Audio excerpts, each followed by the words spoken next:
That's the nasty one.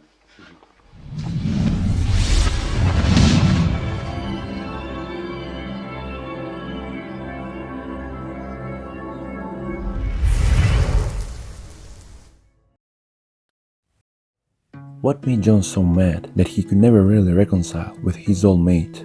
Was it only when Yoko appeared on the scene? It didn't seem to show until John wanted Alan Klein as manager. Klein proved the final straw in the Beatles' breakup, since Paul McCartney didn't want or trust him from the outset, while John Lennon, George Harrison and Ringo Starr went with Klein for assorted reasons. According to Yoko, John once told her, "Nobody ever hurt me the way Paul has." So what caused the fallout between two of the world's greatest songwriters, whom were once good friends? In the early and middle years, John and Paul had a very healthy, competitive relationship while complementing each other's work. They also wanted their own individual quality to shine. Musically, John and Paul had drifted apart after they stopped touring. They started to have less input in each other's songs, even though they were Lennon and McCartney songs. In later years, it became less of a competition and more of a resentment. John seemed to resent Paul's presumed leadership, and Paul may have resented what he perceived to be John not contributing as much as he should to the big picture. Then Yoko's presence in the studio and in John's life seemed bother the others, Paul included. Add to their growing distance all the legal matters, and it is easy to see where the bitterness comes from. According to Francis Schwartz, Paul's girlfriend, at that time, the great divide came when John read a note left by Paul on the table of his house. John and Yoko were staying with Paul at the time, where Paul supposedly wrote, "You and your Jep-tart girlfriend think you're hot shit."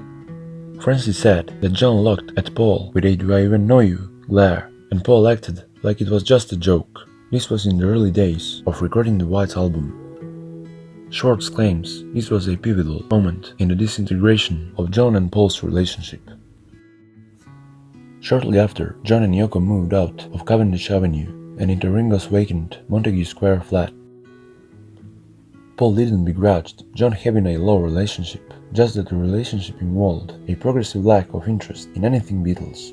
However, having said all that, it really was time for them to break up.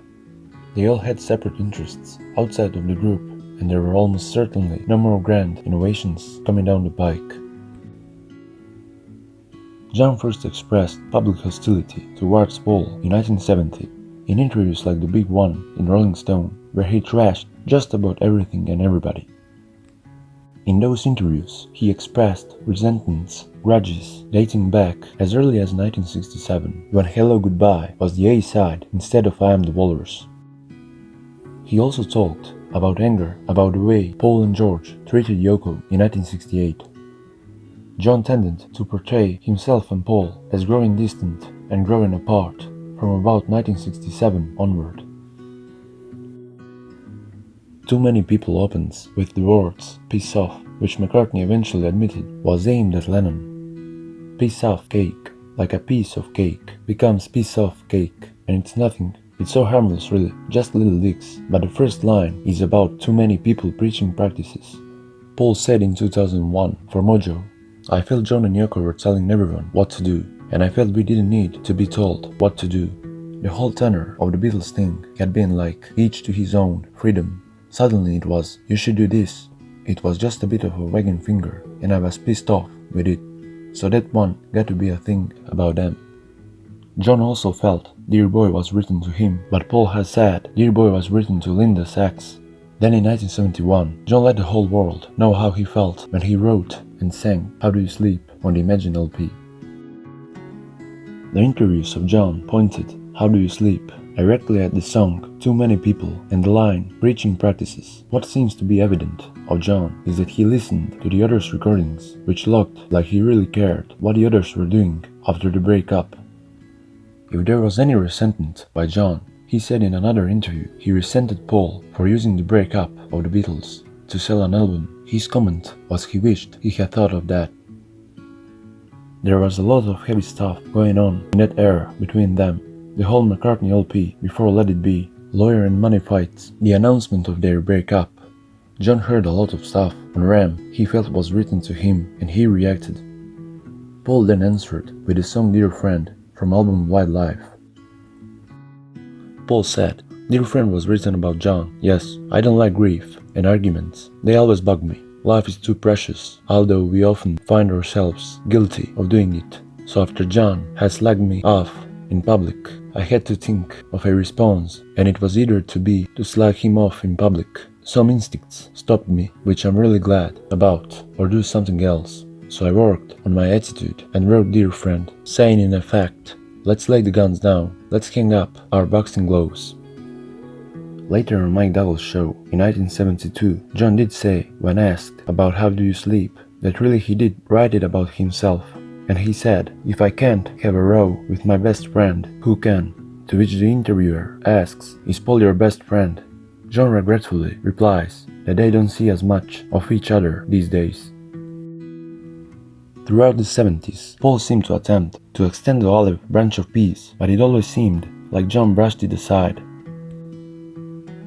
They did meet on 24th of April, 1976. That was the night they considered going to the SNL studios, but were too tired to show. The following day, the 25th of April, Paul turned up at the Dakota again. He was rebuffed by John, who later said, "There was a period when Paul just kept turning up at our door with a guitar. I would let him in, but finally I said to him, please call before you come over. It's not 1956, and turning up at the door isn't the same anymore. You know, just give me a ring." That upset him, but I didn't mean it badly. I just meant that I was taking care of a baby all day, and some guy turns up at the door with a guitar. This was the last time they saw each other. Additionally, their relationship suffered from familiarity syndrome. They spent so much time together in the 60s for obvious reasons, and as we all know, familiarity breeds contempt. Still, even through the strained periods, they were capable of brilliance.